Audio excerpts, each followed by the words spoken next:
Hi, it's Lara Waldman here, and I'd like to speak to you about pricing in your business.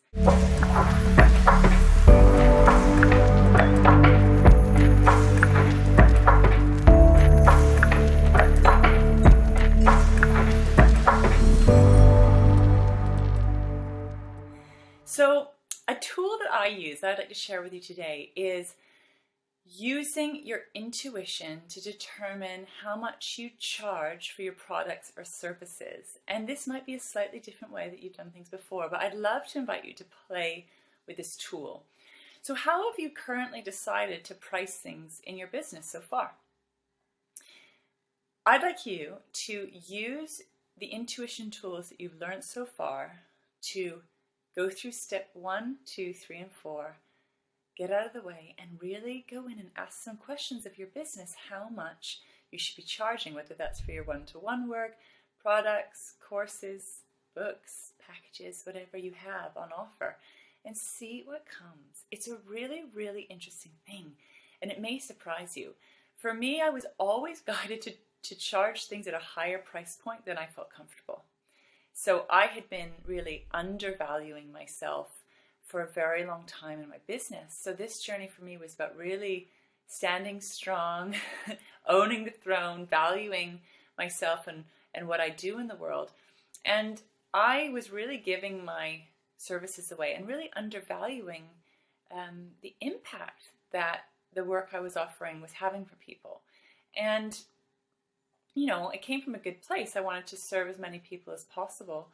But over time, I realized that it wasn't actually serving my clients by keeping my prices really low.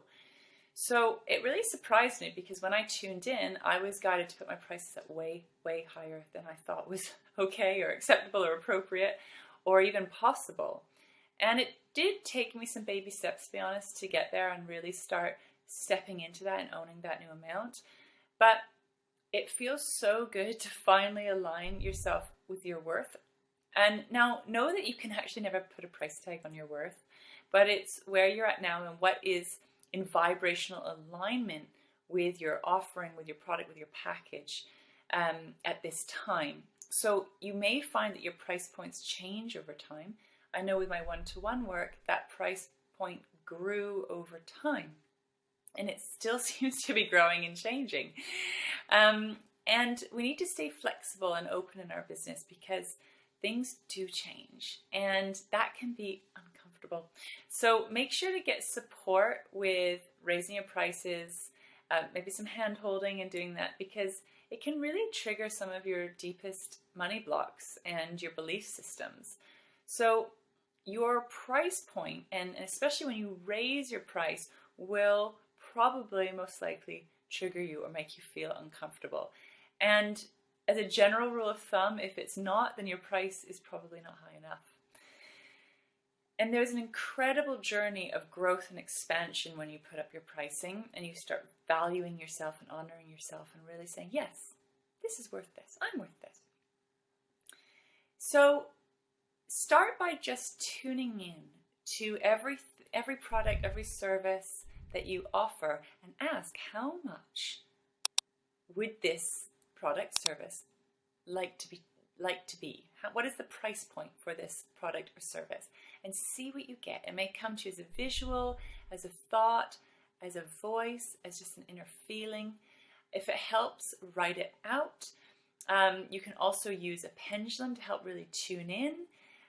You can start with an amount and go, should be higher or lower? Higher, yes, lower, no, or something like this with your pendulum. And keep going up until you hit the sweet spot, until you get that yes. So there's different ways that you can tune into your intuition. For me, it just comes to me as a figure in my head. I can hear it and see it and feel it. But you need to figure out how your intuition speaks to you, how you get this information. And you may not get any kind of verification that this is okay from the outside world. What I was being guided to put my prices to was way higher than what other healers were charging at the time when I was doing more of my one-to-one healing work. And I was told by women that you can't charge that amount. But I got very, very, very clear guidance that that's what I was supposed to be doing, and I got clients in on that new amount eventually, once I became aligned with it. So the thing is, when you put up your pricing, you may have triggers and you may have doubts and fears around that new price, and it can take a bit of time to get into vibrational alignment with that new amount of money. So what you want to be doing eventually is be fully behind it. So when you say your price, you say, this is how much I charge, boom, there it is, and there's no trigger or charge in your body. But when you first raise your prices, that's not going to happen. You probably have wobbles and doubts and fears. So know that sometimes that gets reflected in the outside world for a little bit until you can fully own the throne with your new pricing. So it's an incredible practice and a great practice to really get to know yourself, your money blocks, where you're holding yourself back, and also a practice to expand, to really grow, to really step into your power and claim your value in the world. So beautiful one. Have fun with this. It's just another tool to play with and see what you get. I hope you have lots of fun with this and speak to you again very soon.